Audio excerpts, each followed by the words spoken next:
पुस्तक गायत्री द्वारा भौतिक सफलताएं, लेखक पंडित श्री राम शर्मा जी आचार्य। Audio number 1। गायत्री द्वारा भौतिक सफलताएं। गायत्री त्रिगुणात्मक है। उसकी उपासना से जहाँ सत तत्व की वृद्धि होकर आत्मशक्ति का विकास होता है, वहीं कल्याणकारी और हितकारी रजोगुण की भी अभिवृद्धि होती है। इसके फल से मनुष्य में रजोगुणी आत्मबल बढ़ता है और ऐसी गुप्त शक्तियाँ जागृत हो जाती हैं जो सांसारिक जीवन संघर्ष में अनुकूल प्रतिक्रिया उत्पन्न करती हैं।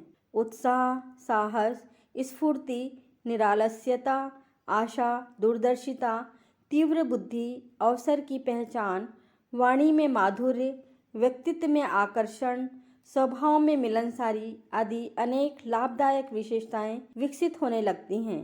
इनके द्वारा वह गायत्री माता के श्री तत्व का उपासक भीतर ही भीतर एक नए सांचे में ढलता है और उसमें ऐसे परिवर्तन हो जाते हैं कि वह साधारण स्थिति से उन्नति करके धनी और वैभवशाली बन सकता है। गायत्री साधना से ऐसी त्रुटियां जो मनुष्य को दुखी बनाती हैं और पतनकारी होती हैं, नष्ट होकर वे विशेषताएं उत्पन्न होती हैं जिनके कारण मनुष्य क्रमशः समृद्धि, संपन्नता और उन्नति की ओर अग्रसर होता जाता है। गायत्री अपने सभी साधकों की झोली में सोने की असरफियां नहीं उड़ेलती, यह ठीक है, पर इसमें कुछ भी संदेह नहीं कि गायत्री की उपासना द्वारा साधक में ऐसी शक्ति का प्रादुर्भाव होता है जिसके प्रभाव से वह अभावग्रस्त या दीनहीन नहीं रह सकता। इस पुस्तक में आगे चलकर जो उदाहरण दिए गए हैं, पाठक देखेंगे कि वे उनके जैसे ही साधारण कोटि के और सांसारिक साधनों से रहित व्यक्तियों के थे, पर जब उन्होंने सौभाग्यवश किसी की सम्मति से अथवा परिस्थितियों से विवश होकर गायत्री माता की शरण ग्रहण की तो उनकी याचना निष्फल नहीं हुई और जिसकी जैसी श्रद्धा या लगन थी उसके अनुसार लाभ उसने अवश्य उठाया। श्री हरिदत्त शर्मा संवासा बूंदी से लिखते हैं, मैं जाति का ब्राह्मण हूँ। यज्ञोपवीत के समय मुझे गायत्री मंत्र की दीक्षा दी गई थी, पर दुर्भाग्य से मैं गायत्री विद्या का रहस्य नहीं जानता था, अतः मंत्र जाप एवं गायत्री उपासना में कोई रुचि नहीं थी।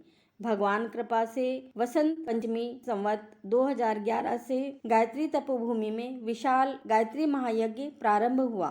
गायत्री महायज्ञ से संबंधित परिचय व गायत्री ज्ञानांक की एक प्रति मुझे एक मित्र द्वारा प्राप्त हुई। उसे मैंने आद्योपांत पढ़ा और अपने को धन्य माना। गायत्री महिमा से प्रभावित हो मैंने महायज्ञ का भागीदार बनने का निश्चय किया। मैं अपना कुछ नियमित समय गायत्री उपासना में लगाने लगा। मेरे प्रयत्न से कई व्यक्ति इस पथ पर चलने लगे। आर्थिक दृष्टि से मेरी अवस्था दुर्बल है। पिछले कुछ दिनों से मेरे ऊपर कुछ कर्ज चला आ रहा है। बोहरे ने मुझसे अधिक कहा सुनी करके कम से कम 100 रुपया एक निश्चित तारीख पर देने का वादा करा लिया। यद्यपि मुझे कोई ऐसा रास्ता नहीं सूझ रहा था कि कहीं से रुपया पा सकूं और उससे बोहरे को समय पर देकर झूठा ना बनूं, परंतु सहसा उसके कहने पर हाँ कर दिया था। मुझे समय पर देने का वचन पूरा करना था। हृदय उद्विग्न था। एक दिन शेष रह गया है, कोई सूरत नहीं। माता के सामने हृदय खोलकर प्रार्थना की। सम्मान जाने का समय निकट आ गया। बोहरा आकर सूचना दे गया कि कल आपकी निश्चित तारीख है, समय चूकने पर सम्मान का ख्याल न रखा जाएगा। बोहरा चला गया। मैं सब कुछ भूलकर माता के चरणों में पड़ गया। 1 घंटा उपरांत एक महाशय अचानक ही आकर 100 रुपए दे गए। मेरी लाज बच गई। माता की असीम अनुकंपा का अनुभव किया और बाहर जाकर रुपया दे आया। माता की कृपा से एक दिन पहले ही सम्मान की रक्षा हो गई। मेरा समय सानंद व्यतीत हो रहा है। गायत्री उपासना में श्रद्धा एवं विश्वास रखने पर अवश्य लाभ होता है। पाठकगण अवश्य इस रहस्य को जानकर लाभ उठावेंगे, ऐसी मेरी आनंदमयी माता से प्रार्थना है। उस दयामयी माता के चरणों में कोटिशः प्रणाम। श्री बिहारी लाल दुबे बैकुंठपुर से लिखते हैं, गायत्री माता की कृपा पाने का प्रथम और अनिवार्य साधन या द्वार है गुरु कृपा। यही मेरा अनुभव है। गुरुदेव ने ही मुझे माता का आंचल पकड़ने के लिए प्रेरित किया और माता की कृपा ने प्राइमरी विद्यालय के अध्यापक पद से मुझे 7 महीने में ही मिडिल स्कूल के अध्यापक पद पर पहुंचा दिया। मैंने इसके लिए अपनी ओर से विशेष रूप में कोई चेष्टा नहीं की। मैं टहलने जा रहा था, रास्ते में एक वकील साहब मिले। मैंने शिष्टता के विचार से उन्हें प्रणाम किया। उन्होंने नमस्कार का उत्तर देने के बाद पूछा, आजकल क्या करते हो? मैंने कहा, मैं प्राइमरी स्कूल का शिक्षक हूँ। उन्होंने बताया कि बिलासपुर के नॉर्मल स्कूल में एक शिक्षक का स्थान खाली है, तुम दरख्वास्त दो तो मैं तुम्हें वह स्थान दिला दूं। उनकी बात स्वीकार कर मैंने उस पद के लिए दरख्वास्त दे दी और बिना किसी चेष्टा के 15 दिन उपरांत ही वह पद मुझे मिल गया। मुझे कभी स्वप्न में भी यह कल्पना नहीं आई थी कि मैं केवल 7 महीने ही प्राइमरी विद्यालय में शिक्षण करके मिडिल स्कूल का शिक्षक हो जाऊंगा। गायत्री माता की कृपा से प्रसाद रूप में ही मुझे वह प्राप्त हुआ। बीए की परीक्षा देने के पथ में भी कई एक विघ्न बाधाएं थीं, जो माता की कृपा से ही सुविधापूर्वक हटती गईं और काम पूरा होता चला गया।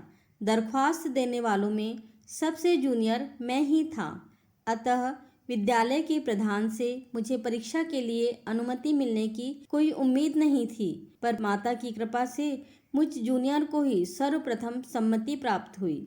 अंग्रेजी तो मेरी बेहद कमजोर थी, अतः परीक्षा देने का ना तो साहस ही होता था और ना हृदय में उत्साह ही था।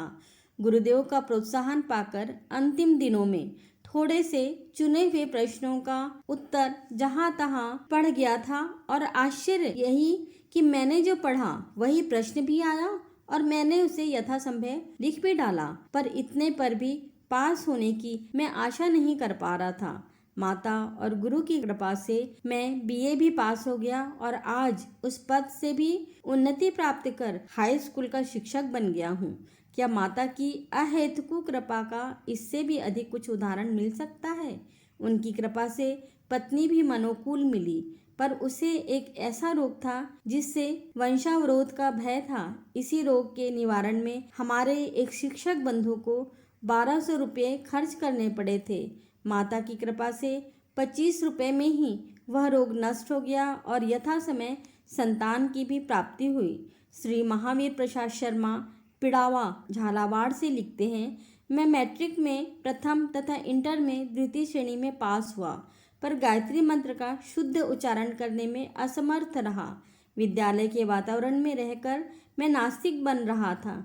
शायद इसी पाप से मेरी ऐसी दशा थी। इंटर के आगे पढ़ने की आर्थिक स्थिति नहीं थी, अतः विवशतापूर्वक पढ़ना छोड़ दिया। 4-5 महीने तक बेकार बनकर भटकता सा रहा। माता की कृपा से ही इस बीच मुझे ऐसे साथी मिले जो गायत्री उपासक थे। उनके सत्संग के प्रभाव से न जाने कब मेरी नास्तिकता दूर हो गई और मैं भी गायत्री माता की उपासना करने लगा।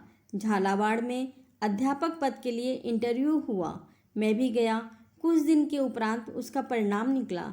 सभी मिडिल पास वालों को अध्यापक पद की नियुक्ति के पत्र आ गए और मुझे इंटर पास वाले का कहीं पता नहीं। इसी बीच कुंवर की नवरात्रि का अवसर आया और मैंने अनुष्ठान व्रत लिया। भक्ति पूर्वक लघु अनुष्ठान पूर्ण किया। इसके कुछ ही दिन बाद मेरा मनचाहा मैट्रिक ग्रेड तथा पिड़ावा मिडिल स्कूल का अध्यापक होने का नियुक्ति पत्र आ गया। मैंने प्रारब्ध के संकट काल अभी शेष नहीं हुए थे। सहसा ही मुझे ऐसे पत्र अधिकारियों की ओर से मिले जिनमें मेरी नौकरी समाप्त होने की सूचना थी। ग्रीष्मावकाश सामने था। मैं निराशा सहित घर आया और अवकाशोपरांत धड़कते दिल से पुनः विद्यालय आकर पढ़ाना प्रारंभ किया। सिवाय गायत्री माता के और किसी से प्रार्थना नहीं की और आश्चर्य कि स्वभावता ही सरकार ने मेरी नौकरी भी सुस्थिर कर दी तथा ग्रीष्मावकाश का वेतन भी भेज दिया। ऐसी ममता सिवाय माता के और कौन कर सकती है। श्री गोवर्धन सिंह जी रांची से लिखते हैं, हमारी पत्नी को 3 महीने के अंतर्गत ही संतति की उत्पत्ति होने वाली थी। हमारे समाज में, विशेषकर नारी समाज में ऐसी गर्भ विज्ञाता होती हैं जो 2-3 मास की गर्भवती नारी को देखकर निश्चित भविष्य को बता देती हैं कि इस नारी को बालक या बालिका होने वाली है।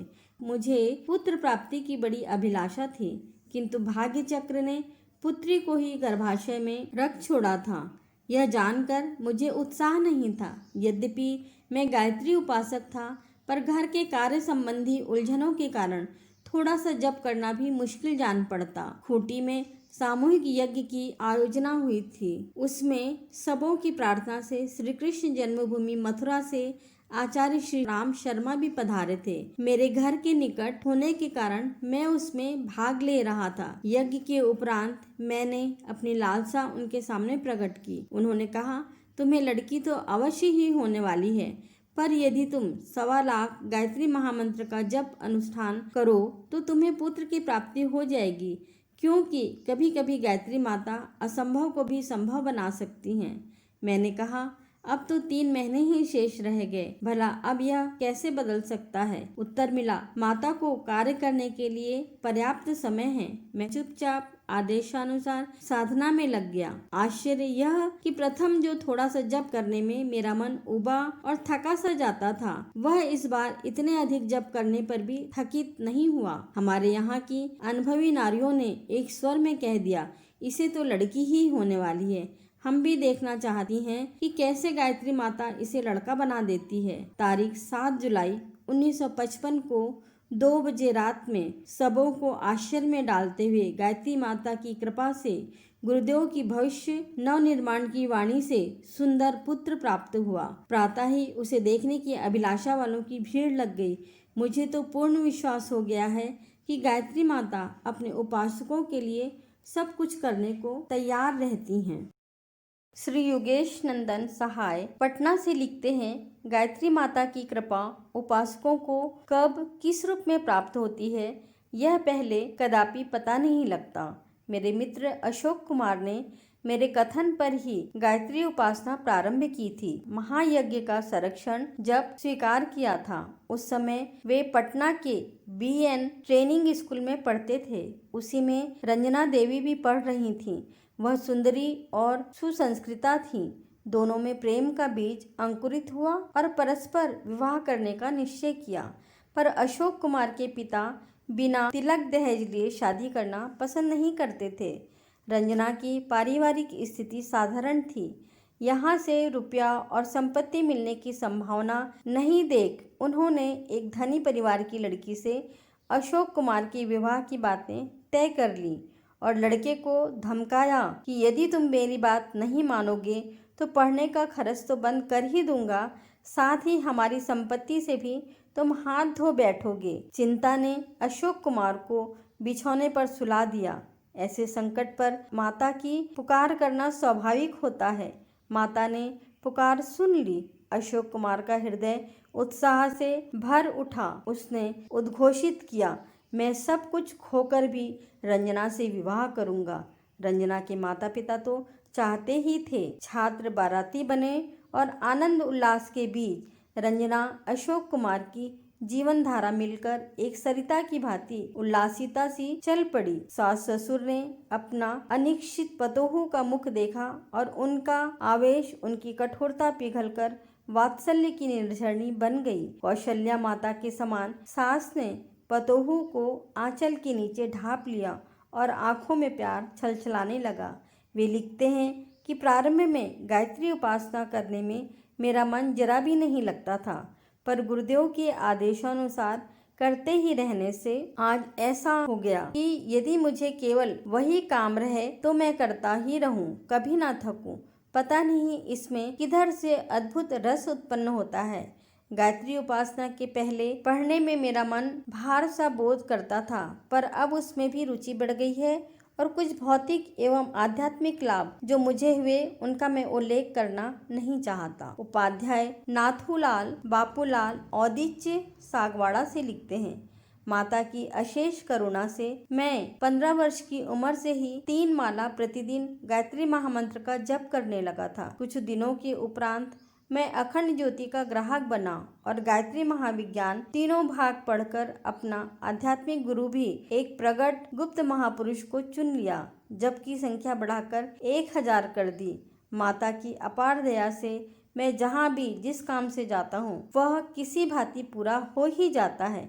कभी लगता है यह काम होना तो मुश्किल है, पर ज्यों ही उस काम में लगता हूँ कि वह काम अपनी कठिनाई त्याग कर सरल होने लगता है। मेरी पत्नी का स्वास्थ्य बहुत दिनों से खराब था। कभी रोगों से छुट्टी नहीं मिलती थी।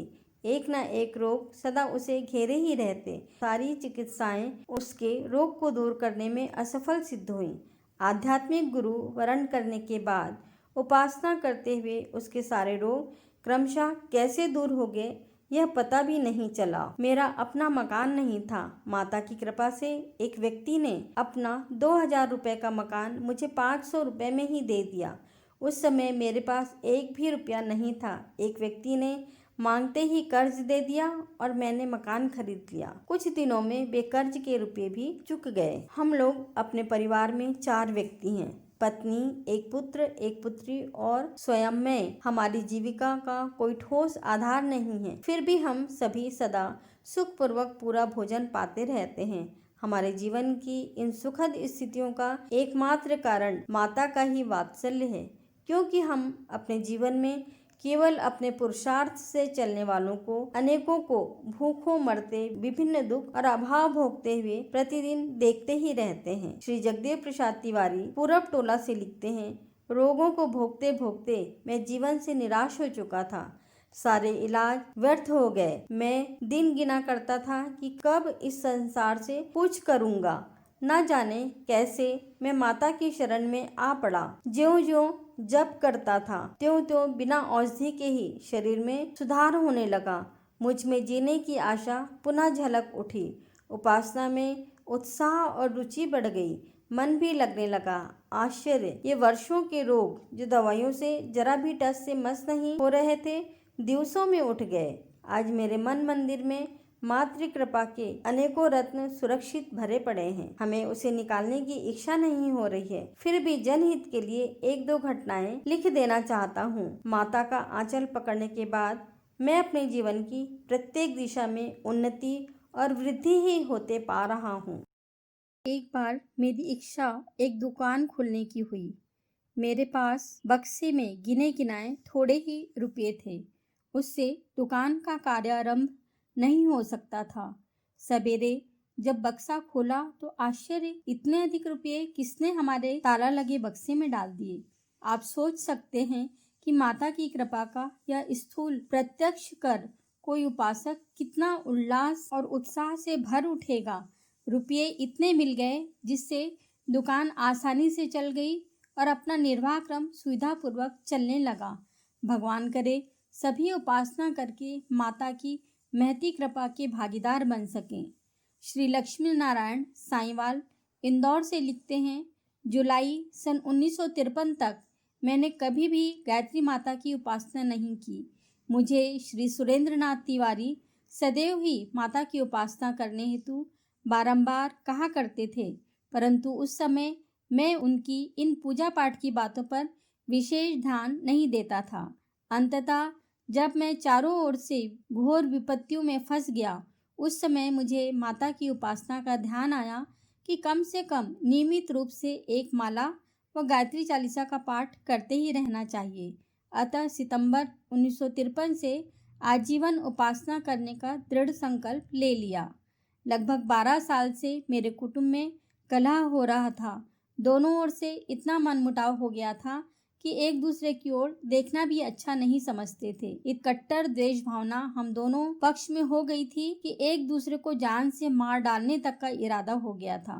दोनों पक्षों का काफी पैसा भी नष्ट हुआ। जब से हमने माता की शरण ग्रहण की, तब से हमारे स्वभाव में बड़ा परिवर्तन हो गया है। हमारे द्वेष भाव के विचार नष्ट हो गए हैं, आपस में मिलने जुलने भी लगे हैं और पहले की भांति परस्पर मिलजुल कर रह रहे हैं। माता की कृपा से मैं विद्या अध्ययन में भी दिन प्रतिदिन सफलता प्राप्त कर रहा हूँ और उन्हीं की कृपा दृष्टि से मैंने इस वर्ष 2 परीक्षाएं भी उत्तीर्ण कर ली हैं, जिनमें कि मैं लगभग 5 वर्ष से प्रविष्ट होते हुए भी सफलता प्राप्त नहीं कर सका। मेरी नौकरी 6 वर्ष से कोई तरक्की नहीं हुई थी, वह अब माता की कृपा से हो गई। इस प्रकार आज तक मेरी कई बाधाओं का निवारण माता ने किया है और करती भी जा रही हैं, तथा दिन प्रतिदिन विश्वास दृढ़ होने से 1 माला से बढ़ाकर 8 माला प्रतिदिन जप करता हूँ। श्री मूल जी, उद्धव जी, वेदांत कोटड़ी से लिखते हैं, मेरी पुत्री चंद्रकला की सास बड़ी कठोर प्रकृति की थी। एक बार उसने चंद्रलता को बेतरह मारा। यह सुनकर मुझे बड़ी वेदना हुई। चैत्र नवरात्रि का अवसर था। मैंने उसके इस संकट निवृत्ति की भावना से गायत्री का अनुष्ठान प्रारंभ कर दिया। अनुष्ठान समाप्ति के कुछ ही दिन बाद चंद्रलता ने अपने हाथ से लिख अपने जीवन में अयाचित शांति आने का प्रसन्न संवाद दिया और कुछ दिन उपरांत उन लोगों ने प्रसन्नतापूर्वक उसे यहाँ पहुँचा दिया। उसका स्वस्थ प्रसन्न मुख देखकर मैं भी पुलक से भर उठा। उसने बताया कि भगवान की कृपा से मेरी सास का स्वभाव ही बदल गया। अब वह मारने के स्थान पर मुझे प्यार करती है। मैंने मन ही मन गायत्री माता को धन्यवाद दिया। कृतज्ञता से अंतर भर रहा था। इस प्रसाद से मेरा उत्साह और विश्वास बढ़ा। मुझे पुत्र प्राप्ति की तीव्र इच्छा थी। सारा उपाय करके हार गया था। अतः मैंने पुत्र प्राप्ति के लिए भी गायत्री अनुष्ठान करने का निश्चय किया। आश्विन नवरात्रि आते ही विधि पूर्वक गायत्री अनुष्ठान संपन्न किया। ब्रह्मचर्य, सात्विक मौन धारण सहित भोजन, आसन, संयम, नियम, सदाचार सभी को शक्ति भर निभाया। माता का दयालु हृदय द्रवित हो गया और आषाढ़ मास के प्रथम पक्ष में ही मुझे पुत्र रत्न की प्राप्ति हो गई। ऐसी करुणामयी माता की कहिए कौन अभागा उपासना नहीं करेगा। पंडित राम प्रसाद मिश्रा वेदोलिया बस्ती अपना अनुभव लिखते हैं, पिताजी के पास 1000 बीघा जमीन थी। काफी संपन्न थे, पर समय के कुचक्र से वह सब कुछ चला गया। घर भी फूट गया। झोपड़ी में रहने लगे। पेट को भोजन तक नसीब न होता। आखिर 16 रुपये मासिक की नौकरी की, वह भी बीमारी के कारण छूट गई। फिर सरयू तट पर गन्ना के खेत की रखवाली के लिए दिन रात वहां रहना पड़ा, जहां से 3-3 मील कोई गांव न था तथा पास ही शमशान घाट था। रात को अकेले रहने से बहुत डर लगता। कपड़ों के अभाव में लकड़ी जलाकर रात काटनी पड़ती। विपत्ति जो करावे सो कम है। एक रात को उस सुनसान जंगल में एक गेरवे वस्त्रधारी बाबा आ निकले। रात को उसी झोपड़ी में ठहर गए। उनके पास एक पाव कोदो का चावल था, जो मिट्टी की हांडी में पकाया गया। वहीं हम दोनों ने खाया। सवेरे चलते समय उनने मुझे गायत्री मंत्र सिखाया और कहा, बेटा यह मंत्र सब सुख संपत्ति का दाता है, तू इसका जाप कर, तेरे सब कष्ट मिलेंगे। मैंने उनकी आज्ञा शिरोधार्य की। उसी रोज से फिर दिन फिर गए। खेती में लाभ हुआ। बैल खरीदे, गिरवी रखी हुई जमीन छूटी, कर्ज चुकाया, मेरा विवाह हुआ, अच्छी नौकरी लगी। सब प्रकार की सुख शांति से घर भर गया। जहाँ रहता हूँ गायत्री माता का प्रचार करता हूँ। जी, श्री कृष्ण कुमार जोशी वाणगांव गायत्री माता की साक्षात कृपा का वर्णन करते हैं। अखंड ज्योति के अध्ययन से मुझ में गायत्री उपासना करने में काफ़ी बल मिला। उस समय महायज्ञ की पूर्णाहुति का निमंत्रण मिल गया था। मेरे घर 4 संतान, पत्नी आदि का उदर पोषण ही कठिन था। मेरी बड़ी लालसा थी कि मैं अपने बच्चों को दूध दे सकूं और पूर्णाहुति में जरूर सम्मिलित हूं। अचानक एक सज्जन सेठ ने मुझे बुलाया और कहा, मेरी उम्र बीत चली। यह गाय मैंने ब्राह्मणों के दान देने के लिए पाल पोस रखी है। आप इसे दक्षिणा सहित ग्रहण करें। माता की करुणा देख मेरी आंखों में आंसू भर आए। बच्चों को दूध के लिए गाय तो मिली, पर रुपयों में कमी थी। इसीलिए मैंने तपोभूमि जाने के लिए गाय बेच डाली। सोचा इसी में से कुछ रुपये दूध के लिए दे दूंगा। दूसरे ही दिन एक श्रद्धालु सेठानी ने मुझे बुलाकर उससे बड़ी और सुपुष्ट गाय दान दी। माता की ममता की याद कर मेरा हृदय भर उठा। खूब प्रेम और हुलास से मैं पूर्णाहुति मथुरा में सम्मिलित हुआ और माता को सहस्त्र सहस्त्र धन्यवाद दिया।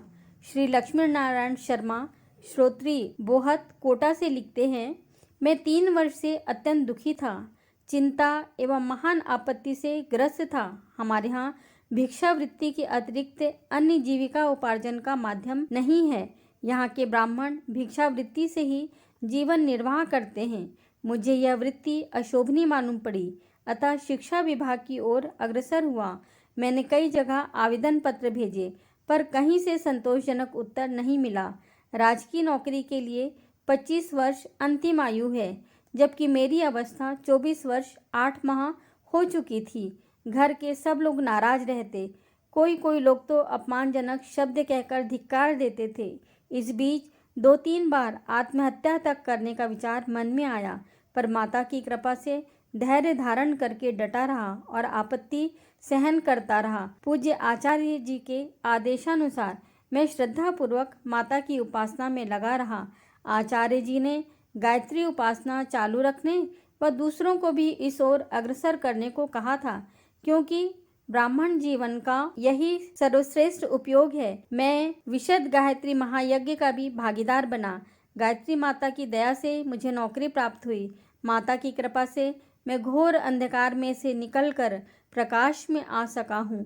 माता की महान अनुकंपा एवं आचार्य जी के आशीर्वाद से मेरा जीवन सुख शांतिमय बनेगा। बहराइच से श्री लालता प्रसाद जी, पेंशनर, रिटायर्ड कानूनगो लिखते हैं, मुझे तो यह संसार ही वेद माता का चमत्कार जान पड़ता है और पग पग पर उसके अनुभव दिखलाई पड़ते हैं। मुझे मोतियाबिंद हो गया था। समझा कि अब नौकरी से हटना पड़ेगा और इससे बहुत घबराया, पर माता की कृपा से ऑपरेशन द्वारा दोनों आंखें ठीक हो गईं। इससे 8 साल तक काम करके पेंशन मिली। अब 11 वर्ष से पेंशन ले रहा हूँ। मेरी भतीजी के विवाह में बड़ी अड़चनें पड़ी। हमने वरीक्षा तिलक दे दिया, पर ब्याह की तिथि पर उन्होंने इनकार कर दिया। अब तो हम लोगों के होश ठिकाने ना रहे। तब गायत्री माता की शरण ली, जिससे दूसरी जगह सुगमता से ब्याह हो गया और पहले से घर वर सब अच्छा मिला। मेरी पोती मनोरमा देवी एंट्रेंस क्लास में इंग्लिश में बहुत कमज़ोर थी, पर गायत्री जप करते करते वह FA, BA, MA कर चुकी है और अब MA फाइनल की तैयारी कर रही है। मेरे एक रिश्तेदार ज्योति स्वरूप जी पर जालसाजी करने का सरकारी मुकदमा चलाया गया। जब तक मुकदमा चलता रहा, वे नित्य प्रति 10 माला गायत्री मंत्र की जपते रहे। अवकाश न मिलने पर दूसरों से जप कराया। माता की दया से साफ छूट गए और पूरी तनख्वाह मिली। श्री चंद्रलेखा श्रीवास्तव, यादवपुर, बखरी, चंपारण अपने अनुभव का वर्णन करती हैं। मैंने बचपन में ही मातृ विहीना होकर गायत्री माता को ही अपनी माता बना लिया। जब मैं सयानी हुई तो पिताजी को शादी की चिंता हुई। भला माता मेरे लिए पिताजी को क्यों कठिनाई में डालना पसंद करे। निकट में ही एक सुयोग्य लड़के का पता लगा और दहेज की राक्षसी प्रथा के बावजूद भी बिना दहेज और झंझट के मेरा पाणी ग्रहण संस्कार संपन्न हो गया। पतिदेव के परिवार में सभी गायत्री उपासक ही मिले। वहाँ पतिदेव के आदेशानुसार अखंड ज्योति पढ़कर मैंने पूज्य आचार्य जी से विधिवत दीक्षा ली और निर्देशित विधि से उपासना करने लगी। इससे आर्थिक दशा एवं मेरे कमजोर स्वास्थ्य की पुष्टि का प्रारंभ हुआ। पूज्य आचार्य जी से आशीर्वाद प्राप्त कर मैं हिस्टीरिया रोग से मुक्त हो गई और मेरे पूज्य पतिदेव उन्हीं की कृपा से आज समाज शिक्षा के आयोजक पद पर आसीन हो 200 रुपया मासिक अर्जन कर रहे हैं। गुरु और माता की कृपा से हमारे जीवन में शांति और सुख का स्वाभाविक वास है। श्री वीरसुखलाल सिकंदराबाद से लिखते हैं, हमारे परिवार में केवल पिताजी के कारण ही हमारी जीविका चलती थी। सारा कारोबार देखने और संचालित करने वाला उनके सिवाय और कोई नहीं था। हमारे दुर्भाग्य से उन्हें पथरी का रोग हो गया। रात दिन दर्द से बेचैन रहते थे। हमारा सारा कारोबार बंद हो गया। पहले की अर्जित संपत्ति उनके इलाज और हमारे भोजन एवं अन्य आवश्यकताओं में खर्च किए जा रहे थे। चिकित्सा के बावजूद भी उनकी दशा बिगड़ती ही जा रही थी। हम लोग उनके जीवन से निराश होकर अपने भावी जीविका के नष्ट होने की चिंता से भीतर ही भीतर भय से घुलते जा रहे थे। निराशा ने हमें गायत्री माता की ओर उन्मुख किया। जो जप कर सकते थे सबों ने माता की करुण पुकार से ही जप करना आरंभ किया। 4 महीने बीतते बीतते पिताजी पूर्ण स्वस्थ हो गए। सबों ने मुग्ध होकर कृतज्ञ हृदय से माता को धन्यवाद दिया, जिन्होंने पिताजी की प्राण रक्षा के साथ ही हमारी जीविका के साधन भी संजीवित कर दिए। श्री गणेश जी इंद्रनगर सी भूमि से लिखते हैं, मैं सारे उपाय करके हार गया था। पिताजी के बचने की कोई आशा न थी। जब मनुष्य को चारों ओर से सहारा नहीं मिलता तो स्वभावतया ही उनकी दृष्टि ईश्वर की ओर उठ जाती है। मैं प्रारंभ से ही गायत्री उपासक था। पिताजी के प्राण रक्षा की भावना लिए मैंने जप संख्या में वृद्धि की और रक्षा के लिए प्रार्थना किया करता। दूसरे दिन ही पिताजी के अंतर में शांति का बोध हुआ और मैंने तीसरे चौथे दिन उनकी दशा में स्पष्ट सुधार पाया। माता की कृपा का साक्षात कराने के लिए अभी भी हमारे पिता स्वस्थ जीवन यापन कर रहे हैं। आर्थिक दुश्चिंतता सदा मुझे घेरे रहती। कितनी भी कोशिश करता, ना तो बाहर की हालत सुधरती और ना मेरा संताप ही दूर होता। सोचा अब माता से ही प्रार्थना करूं। यह सफलता मेरी शक्ति से बाहर है।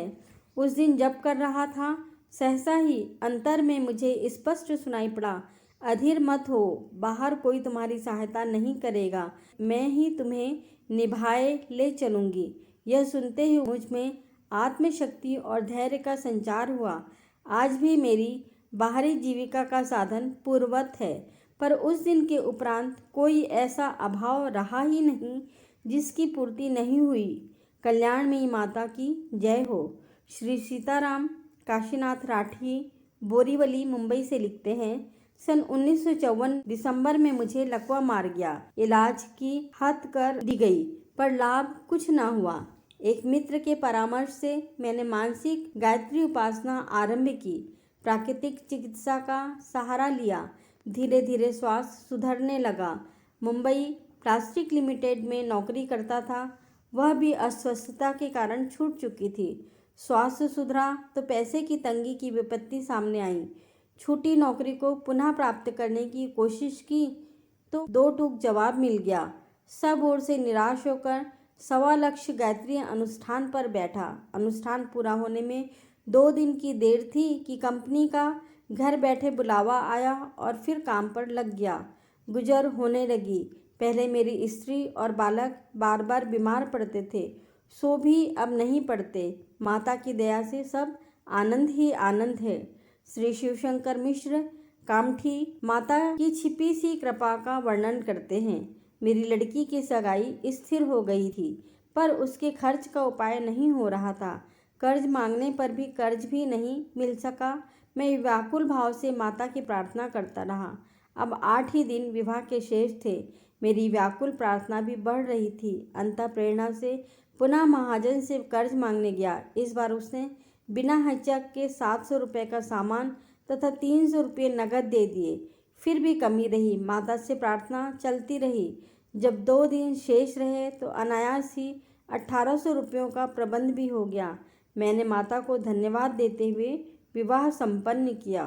श्री भोलाराम जी बुल्ढाना से लिखते हैं, भेरुंदा मारवाड़ निवासी श्री मंगलदास जी को जीविका का कोई साधन नहीं था।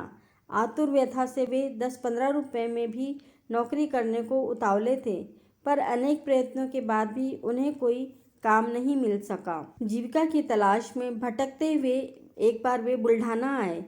वे मेरे संबंधी थे। मैंने उनकी परेशानी देख जीविका प्राप्ति के लिए गायत्री उपासना करने की सलाह दी। डूबते को तिनके का सहारा भी बहुत होता है। उन्होंने तुरंत ही मेरी बात मानकर यहीं बुल्ढाना में 9 दिन में 2400 गायत्री मंत्र लिखने का संकल्प किया और उसमें निष्ठापूर्वक जुट गए। लिखना समाप्त कर 240 आहुतियों का हवन किया। इसके उपरांत अनायास बुल्ढाना में ही एक 100 रुपया मासिक एक औषधि बेचने वाली दुकान में मुनीम का स्थान मिल गया। उन्होंने माता को सहस्त्र प्रणाम कर धन्यवाद दिया और आज भी नौकरी करते हुए माता के परम भक्त बने हुए हैं। श्री कृष्णचंद्र गौतम, इंस्पेक्टर सहकारी विभाग, रायसिंह नगर से लिखते हैं, लगभग 2 वर्ष बीत गए। मुझे अखंड ज्योति पढ़ने का सौभाग्य प्राप्त हुआ। अत्यधिक प्रभावित होकर मैं इसका ग्राहक बन गया। मैं कई भौतिक संकटों में ग्रस्त था, अतः मैंने अपनी दुखद कथा पूज्य आचार्य जी के समक्ष रखी और उन समस्याओं के समाधान का उपाय पूछा। उन्होंने कृपा करके गायत्री साधना का उपदेश दिया। उसी समय से मैं अपनी धर्मपत्नी सहित गायत्री उपासना में लग गया। हमारे कुटुंब में मैं इकलौता पुत्र हूँ। मेरी शादी हुए लगभग 7-8 वर्ष हो गए, किंतु कोई संतान न होने से घर वाले दुखी थे। मैंने इसके लिए भी चरणों से प्रार्थना की थी, ज्योतिषियों से पूछताछ की। सब ने एक स्वर से कहा कि संतानोत्पत्ति का कोई योग नहीं है। पूज्य आचार्य जी के आदेशानुसार मेरी धर्म पत्नी ने भी मेरे साथ साथ ही आराधना शुरू की थी और वह अब माँ भगवती की कृपा से गर्भवती है। माता की कृपा से सब ठीक ही होगा।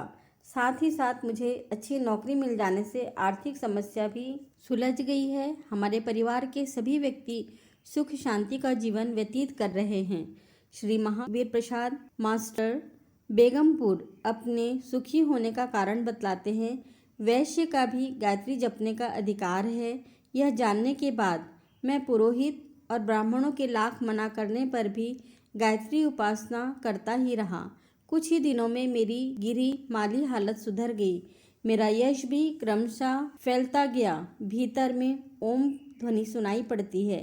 उसका केंद्र खोजने के ख्याल से मैं जप सहित अपने को भूल जाता हूँ। एक बार मेरे पेट में भयंकर दर्द हुआ। किसी दवा से आराम नहीं मालूम हुआ। अंततः गायत्री मंत्र जपते जपते ही धीरे धीरे सारा दर्द गायब हो गया। एक बार मेरे 2 कुंठित बुद्धि के शिष्य परीक्षा पास करने के लिए गायत्री मंत्र लेखन उपासना करने लगे। एक योग्य तेजस्वी छात्र ने यह देखकर गायत्री उपासना का बड़ा मजाक उड़ाया। आश्चर्य मुझे भी हुआ कि परीक्षा में ये दोनों छात्र उत्तीर्ण और तेजस्वी छात्र ही फेल हो गया। श्री पातीराम त्रिपाठी विशारद उदयपुर से लिखते हैं, मैंने 2 वर्ष तक बड़ी तन्मयता से अध्ययन किया और विशारद की परीक्षा दी पर उत्तीर्ण नहीं हो सका। उसके उपरांत मैंने प्रतिदिन गायत्री जप करते हुए पढ़ा और इस बार बिना शांति बोध किए द्वितीय श्रेणी में उत्तीर्ण हो गया। उपासना करने से स्वतः सत्य बोलने की प्रवृत्ति और अभ्यास बढ़ता जा रहा है। भविष्य की उन्नति के लिए नवीन विचार स्वतः ही उत्पन्न होते रहते हैं और उससे निरंतर लाभ हो रहा है। मेरे गांव के छेदालाल ब्रह्म भट्ट जी को केवल लड़कियां ही उत्पन्न होती थीं, अतः वे पुत्र प्राप्ति के लिए बड़े ही व्याकुल और चिंतित रहते थे। उन्हें अनुक्रम 12 लड़कियां हो चुकी थीं। 13वां गर्भकाल था। वे मुझसे मिले। मैंने उन्हें पुत्र प्राप्ति के उद्देश्य से गायत्री माता की उपासना करने की सलाह दी। 5 रुपये की हवन सामग्री मंगाकर गायत्री मंत्र से आहुति दी गई। ब्रह्म भोज भी हुआ। गायत्री माता की कृपा से 13वीं संतान पुत्र हुआ जो स्वस्थ और सुंदर है। माता सभी का सद अभिष्ट पूरा करे, ऐसी मेरी प्रार्थना है।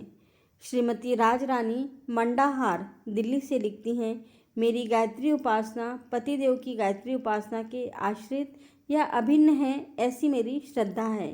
श्री वसंत पंचमी से लेकर अब तक हवन करते रहने के जो 1-2 चमत्कार मेरे देखने में आए हैं, उन्हें ही मैं अंकित कर रही हूँ। मेरे पतिदेव को 1.5 वर्ष तक नौकरी करने के उपरांत गत दिसंबर को अचानक ही नौकरी से जवाब मिल गया। हमारी एकमात्र यही जीविका रहने के कारण हम लोग व्याकुल और हताश हो गए। अब क्या होगा, ये बच्चे क्या खाएंगे? पर यज्ञ भगवान और गायत्री माता की कृपा से उसके दूसरे दिन उन्हें अनायास नौकरी मिल गई। जीविका तो चली पर अभाव की अनुभूति होती रहती। माता की क्या इच्छा थी कौन जाने। उपासना और यज्ञ लगातार चल ही रहे थे। 24 अप्रैल को मेरे पतिदेव के एक मित्र ने खबर दी कि उनके यहाँ एक जगह खाली है। उन्होंने उससे इस्तीफा देकर वह नौकरी ग्रहण की। अब हमारी जीविका भली भांति चलती है और बच्चे भी शिक्षा पा रहे हैं। श्री सत्यनारायण शर्मा इंदौर से लिखते हैं, मैं ऊंची परीक्षा उत्तीर्ण होते हुए भी बहुत कम वेतन पर एक फैक्ट्री में विवशतापूर्वक काम कर रहा था। वेतन बहुत कम होने से चित्त दुखी रहता था। कुछ मास पूर्व आचार्य जी इंदौर पधारे थे। तब मैंने उनसे अपनी कष्ट कथा कही। उन्होंने गायत्री उपासना का निर्देश दिया। उनके बताए हुए मार्ग पर चलते हुए मुझे कुछ ही महीने हुए हैं कि सेंट्रल गवर्नमेंट की एक अच्छी तरक्की की संभावना वाली सुविधाजनक नौकरी मिल गई। वेतन भी संतोषजनक है। पहले 1 मास का वेतन गायत्री माता के लिए अर्पण कर रहा हूँ, क्योंकि माता की दी हुई सुविधा से प्रथम उनका सत्कार करना किसी सच्चे पुत्र का कर्तव्य है। श्री नाथुराम खरे धगवा से लिखते हैं, मेरा पुत्र विजय नारायण लेखपाल पटवारी के पद पर कार्य कर रहा था। किसी कारण उनके अफसर नाराज हो गए और वह पदच्युत कर दिया गया। मैंने यह सारा संकट मथुरा आचार्य जी को लिखकर भेजा।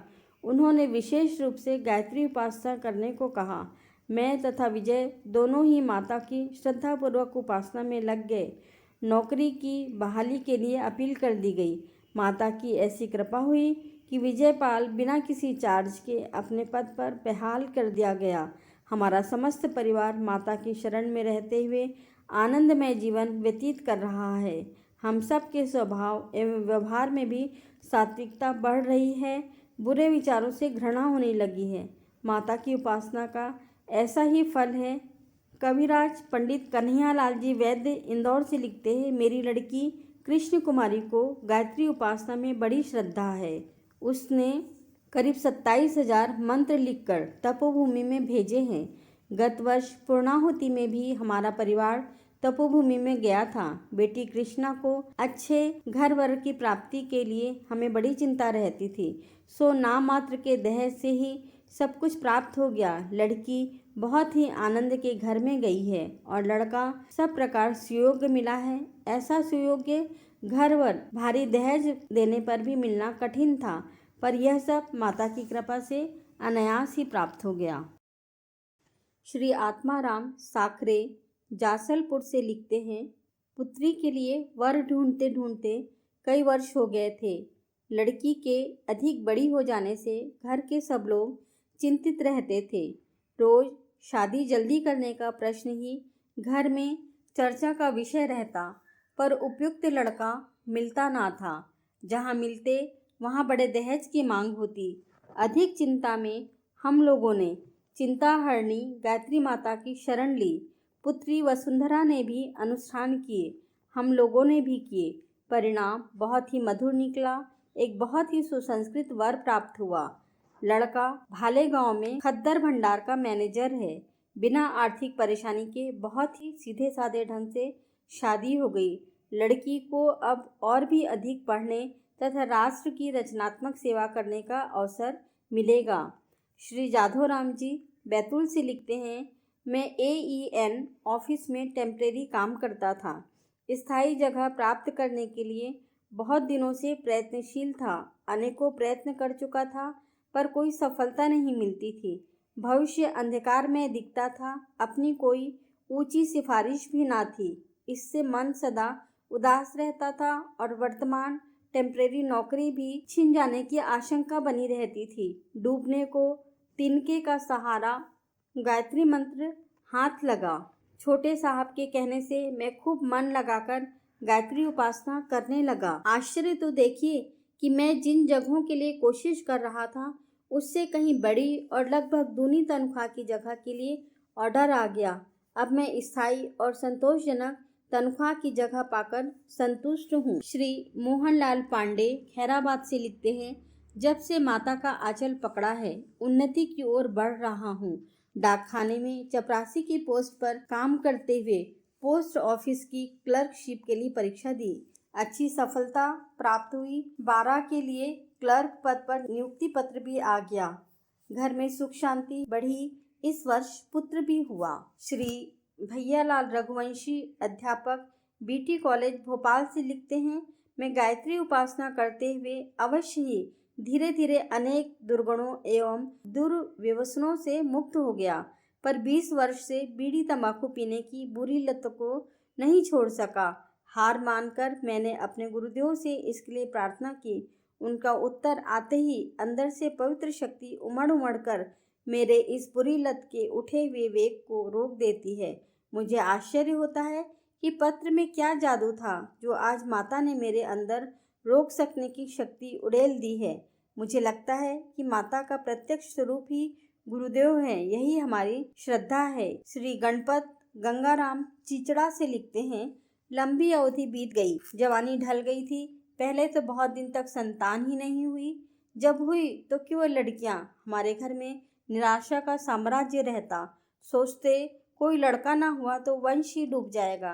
कई बार घर में दूसरी शादी करने की चर्चा होती, पर कई बार कुछ विचार होता। ऐसी निराशा की घड़ियों में हमें एक सज्जन ने गायत्री मंत्र का सहारा लेने के लिए कहा। मैं और मेरी धर्म पत्नी गायत्री जप करने लगे। माता की कृपा से एक सुंदर पुत्र उत्पन्न हुआ है। घर में प्रसन्नता छाई रहती है। यह चमत्कार देखकर अनेक गायत्री उपासक बने हैं। श्री सुंदरलाल नाग बिरमुड़ी रायपुर से लिखते हैं, मैं बहुत समय से गृह जंजाल में बड़ा शोकातुर था। गृहिणी बड़ी कर्कशा, कटुवादिनी, लड़ाकू थी। जब से मैंने गायत्री उपासना आरंभ की है, घर में बड़ी शांति रहने लगी है। आर्थिक समस्या भी हल हुई है। अभी अभी 1,500 रुपये में 5 एकड़ जमीन खरीदी है। नित्य 10 माला जपने के अतिरिक्त दोनों नवरात्रियों में अनुष्ठान भी करता हूँ। श्री महावीर प्रसाद शर्मा नाता कोटा से लिखते हैं, एक बार मेरे वाला नारू फोड़ा हुआ और पीलिया रोग के चंगुल में फंस गया। इन विपत्तियों को मैंने गायत्री माता की शरण लेकर पार किया। धर्म पत्नी से मनोमालिन्य का जो क्लेश रहता था वह भी शांत हुआ। माता की कृपा से एक सुंदर पुत्र उत्पन्न हुआ है। आर्थिक स्थिति भी सुधरी है। श्री राम सिंह जी बिछियावा इलाहाबाद से लिखते हैं, मेरे एक मित्र के आचरण कुसंगी के कारण बहुत बिगड़ गए थे। वैश्यागमन, नशेबाजी, जुआ आदि में उसने घर का सब पैसा फूंक दिया। स्त्री के जेवर तक बेच दिए। उसके पिता तथा घर के सब लोग बहुत दुखी थे। चूँकि बचपन से ही मेरी उससे मित्रता थी, इसलिए उसकी सुधार का संकल्प लेकर मैंने गायत्री उपासना की। उसका बड़ा अच्छा परिणाम हुआ। थोड़े ही दिन में उसके सब दुर्गुण दूर हो गए। घर के सब लोग संतुष्ट हैं। अब वह मित्र भी गायत्री उपासक बन गया है। पला कसेर बुलंदशहर से श्री यादराम शर्मा लिखते हैं, यहाँ की गायत्री शाखा के मंत्री श्याम बिहारी शर्मा के विवाह का प्रयत्न कई वर्ष से चल रहा था, परंतु कोई न कोई विघ्न उपस्थित हो जाता था। इस बार ज्येष्ठ के अंत में यहाँ गायत्री यज्ञ संपन्न हुआ और केवल 8 दिन बाद मंत्री जी की शादी बहुत अच्छे ढंग से हो गई। मेरा यह अनुभव है कि यह गायत्री माता का ही प्रभाव है। इतना शीघ्र साधना फल प्रदान किया। श्री गोविंद दास भार्गव दिगौड़ा टीकमगढ़ से लिखते हैं, जब से मैंने गायत्री माता की शरण ली है, तब से मेरी कितनी ही मनोकामनाएं पूरी होती जाती हैं। मैंने दिल में सोचा कि पुत्र की शादी इस वर्ष में हो जानी चाहिए, सो माता की कृपा से निर्विघ्न पूरी हो गई। रामगंज मंडी कोटा से श्रीमती कृष्णा देवी सूचित करती हैं, मेरे पति देव को केवल 70 रुपये प्रति माह मिलते थे। इतने कम वेतन से घर का खर्च भी भली भांति नहीं चल पाता था। अचानक मुझे एक गायत्री उपासक ने वेद माता की उपासना के लिए प्रोत्साहित किया। मैंने उनकी सत्प्रेरणा से चैत्र की नवरात्रियों में ही सर्वप्रथम एक लघु अनुष्ठान किया। इसी मध्य में माता की विशेष कृपा से मेरे पति देव का वेतन 150 रुपये हो गया। माता की इस चमत्कार को कोटि कोटि नमस्कार है। पलायथा कोटा से श्री गोपाल लाल जी लिखते हैं, श्रद्धेय आचार्य जी की प्रेरणा से 4 फरवरी से 6 फरवरी तक एक सामूहिक आयोजन किया गया था। इसके कुछ समय उपरांत ही भारी ओलों की वृष्टि ने ग्राम के चारों ओर हाहाकार मचा दिया, परंतु माता के अनुग्रह से इस ग्राम में कुछ भी हानि नहीं हुई। ग्राम के सभी नर नारियों की इस समय माता पर अटूट श्रद्धा है। ये सभी लोग वात्सल्य में माता की करुणा के आभारी हैं। श्री गोविंद प्रसाद शर्मा चाचोड़ी अपनी कृपा उपलब्धि का वर्णन करते हैं, संतान के अभाव में सब सुख होते हुए भी हमारा घर शमशान सा था। संतान होती भी तो अकाल मृत्यु की गोद में चली जाती। इस बार हम लोगों ने धर्म पत्नी सहित खूब प्रेम से माता की उपासना प्रारंभ की। कुछ दिनों में सपने में माता ने दर्शन दिया। बाद में पत्नी के गर्भवती होने की जानकारी मिली। हमारी उपासना निरंतर चलती रही। एक दिन सपने में माता ने कहा, तुम बड़े चिंतित थे, लो यह फूल। इतना कहकर कमल का फूल मेरे हाथ में देकर माता तिरोहित हो गई। उसके 5वें दिन कमल सा प्रफुल्लित पुत्र उत्पन्न हुआ, जो माता की छाया में संरक्षित घर को प्रकाशित कर रहा है। श्री केदारनाथ तिवारी तरौंदा इटारसी से लिखते हैं, मैं श्रद्धापूर्वक गायत्री जप तथा एक बार गायत्री चालीसा का पाठ कर रहा हूँ। विशेषकर तब से जब से 3 लड़की होने के बाद संतान होना बंद सा हो गया। एक बार मेरी लड़की दुलारी बाई ने भी तपोभूमि आकर गुरुदेव से भाई देने की प्रार्थना की। उसके बाद ही माता की कृपा से 62 वर्ष की उम्र में कार्तिक बदी द्वादशी को मेरे घर में प्रातः ही पुत्र के जन्म से आनंद का प्रकाश छा गया। मुझे तो गुरुदेव की याद करने से माता की छवि देखने मिलती है और माता की याद से गुरुदेव को क्या रहस्य है यह तो माता ही जाने। श्री भालचंद्र नारायण कवटेकर बड़ौदा गुजरात से लिखते हैं, मेरी लड़की चिरंजीव कमल सन 1954 में मैट्रिक पास हुई थी और उसके लिए सुयोग्य वर ढूंढने को मैं बड़ा चिंतित रहता था। मैं किसी अमीर व्यक्ति से विवाह करना नहीं चाहता था, पर वह गायत्री माता की उपासना करने वाला हो तो बहुत ठीक है। इसी समय मेरा तबादला भी धोलका को हो गया और मैं अपने कुटुंब को छोड़कर यहाँ रहने लगा, जिससे लड़के के विवाह की समस्या और भी कठिन हो गई। पर मैं लगातार गायत्री जप और माता जी की उपासना करता रहा, जिसके फल से अनायास ही बड़ा सुयोग्य वर मिल गया और मेरा तबादला भी पुनः बड़ौदा को हो गया। इस प्रकार माता की कृपा से मेरी दोनों मनोकामनाएं पूरी हो गई। श्री इंदिरा देवी शुक्ल भरारी बिलासपुर से लिखती हैं, सुसंपन्न परिवार में मेरा विवाह हुआ था, पर संतान बिना घर सूना लगता था। 2 बार संतान होकर मर गई। तीसरी बार जब मैं गर्भवती थी, मेरे पति देव की एक गायत्री उपासक से भेंट हो गई। वे हमारे लिए देवदूत ही थे। उनके कहे अनुसार हम दोनों ने गायत्री जप करना प्रारंभ किया। माता का कृपा रस पीकर पुष्ट चिरंजीव पुत्र उत्पन्न हुआ, जो आज उस निश्चिंत संरक्षण में विकास पा रहा है। माता धन्य है। श्री रामकृष्ण डोंगरे कटनी जबलपुर माता के प्रति अपनी कृतज्ञता का प्रकाश करते हैं। वर्षों के दाम्पत्य जीवन के बाद भी जब संतान के दर्शन नहीं हुए तो मेरी पत्नी सहित सारा परिवार एवं कुटुंबीजन निराश थे, पर मेरी आस्था अचल बनी रही। अंत में माता की करुणा फूटी और घर में पुत्र रत्न को देखकर सभी प्रसन्नता से उत्फुल्ल हो उठे। श्री चंद्रकांता गुप्ता बैकुंठपुर सरगुजा अपनी गायत्री उपासना के अनुभव का वर्णन करती हैं। मेरे अभिभावक मेरे लिए अच्छे वर की तलाश में परेशान थे, पर मैं माता के प्रति विश्वास कर निश्चिंत थी। उन लोगों को परेशानी में देखकर मैं लज्जित और पीड़ित हो जाती। अंत में मैंने एक लघु अनुष्ठान इसके लिए कर लिया।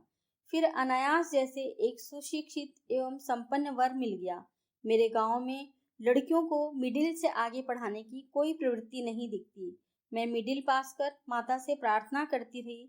फलतः मेरी आगे की पढ़ाई के लिए परिवार वालों ने जबलपुर में व्यवस्था कर दी। उरई से श्री शिवकांति देवी मिश्रा लिखती हैं, मेरे बहनोई श्री माधव प्रसाद मिश्र बिना सूचना दिए कहीं चले गए थे, जिससे परिवार के सब लोग अत्यंत दुखी थे। इस दुख की निवृत्ति के लिए हमने गायत्री जप किया और आचार्य जी से निवेदन किया। उन्होंने उनका चित्र मंगाकर गायत्री माता की कृपा प्राप्त कराई, जिससे 7 जून को माधव प्रसाद जी घर वापस आ गए। इस कृपा के लिए मैं पूज्य गुरुदेव को श्रद्धांजलि अर्पित करती हूँ। श्री सीताराम श्रीवास्तव पछाया गांव इटावा से लिखते हैं, मुझे सर्वप्रथम अक्टूबर 1955 को अखंड ज्योति पढ़ने को मिली। उसके बाद जब मेरे परिवार में कलह हुई तो मैं लेटे ही लेटे मन में मंत्र जप करने लगा। फलस्वरूप 2 दिन में शांति हो गई। इसी प्रकार मुझे बीड़ी पीने का दुर्व्यसन था, जिसे छोड़ देने पर शरीर पर बुरा असर पड़ता था। मैंने गायत्री माता से इसके लिए प्रार्थना की। उसके बाद मैंने यह आदत त्याग दी और कोई शारीरिक कष्ट नहीं हुआ। श्री भुवनेश्वर प्रसाद पोद्दार मोहद्दीन नगर भागलपुर से लिखते हैं, मैं तो एकलव्य की तरह आपको गुरु मानकर नित्य पूजा करता हूँ। मेरी अवस्था 44 वर्ष की हो चुकी थी, इसीलिए संतान उत्पन्न होने की आशा जाती रही थी, पर माता की कृपा से अनहोनी बात हो गई और तारीख 12 मई को मेरे यहाँ पुत्र उत्पन्न हुआ। अब यह बच्चा चिरंजीव और निरोग रहे, साथ ही माता के चरणों का अनन्य भक्त हो, ऐसा आशीर्वाद आप दें। श्री सरस्वती प्रसाद कानपुर से लिखते हैं, मेरे पुत्र चिरंजीव बजरंग सहाय जी के संतान होकर मर जाती थी। उसे बचाने के लिए उसने चिकित्सकों और देवी देवताओं की पर्याप्त पूजा अर्चना की, पर कोई फल न हुआ। अंततः एक गायत्री उपासक की सलाह से उसने संतान को जीवित रखने की भावना लेकर विधि सहित गायत्री उपासना प्रारंभ की। उसके उपरांत एक पुत्र का जन्म हुआ। माता की कृपा से वह लड़का बच गया। उसकी उम्र आज 4 वर्ष 6 महीने की है। उस लड़के के बाद उन्हें एक कन्या की भी प्राप्ति हुई, जिसकी उम्र अभी 1 वर्ष 8 महीने की है। मुझे तो लगता है कि माता की कृपा से दुनिया में पाई जाने वाली सारी वस्तुएं पाई जा सकती हैं। कोई भी श्रद्धा पवित्रता सहित अपने जीवन में प्रयोग कर देख सकते हैं। श्री पंचम सिंह जी महानगर माता की छिपी सहायता की चर्चा करते हैं। दुर्भाग्य से मैं 2 बार नौकरी से वंचित होकर बिना जीविका के परिवार सहित भूखों मरने लगा। एक गायत्री उपासक के कहने पर अखंड ज्योति पढ़कर गायत्री उपासना में लग गया। गायत्री महाविज्ञान पढ़कर विधि पूर्वक अनुष्ठान किया। फलतः बिना किसी प्रयत्न के मेरी पत्नी को नौकरी मिल गई और उसका वेतन थोड़े ही दिनों में 2 गुना बढ़ गया। फिर मुझे भी रोजगार करने की सुविधा मिल गई और आज मैं माता को धन्यवाद देता हुआ दिन दिन उन्नति की ओर जा रहा हूँ। श्री चतुर्भुज सिंह दिगौड़ा टीकमगढ़ से लिखते हैं, मैंने अपने जीवन को तंबाकू, गांजा, भांग आदि नशीली वस्तुओं में बहुत बर्बाद किया था, पर जब से गायत्री माता का आश्रय लिया है तब से सब बुरी आदतें स्वयं छूट गई। एक दिन मेरे बच्चे को गाय ने सींगों पर उठाकर फेंक दिया। मैंने गायत्री की आराधना की, जिससे वह होश में आकर उसी समय स्वस्थ हो गया। गायत्री उपासकों के इन थोड़े से उदाहरणों से यह समझा जा सकता है कि भौतिक लाभों की दृष्टि से भी गायत्री साधना सफलता का अटूट भंडार है। जिन लोगों ने ये सफलताएं प्राप्त की हैं, वे कोई साधु या महात्मा नहीं थे, वरन सांसारिक झंझटों में फंसे हुए और भले बुरे सब भागों से अपना निर्वाह करने वाले प्राणी थे। अगर उनकी साधना से प्रसन्न होकर गायत्री माता ने उनकी मनोकामनाएं पूर्ण की, तो कोई कारण नहीं कि अन्य व्यक्ति भी ऐसा लाभ न उठा सके। जय गुरुदेव। समाप्त।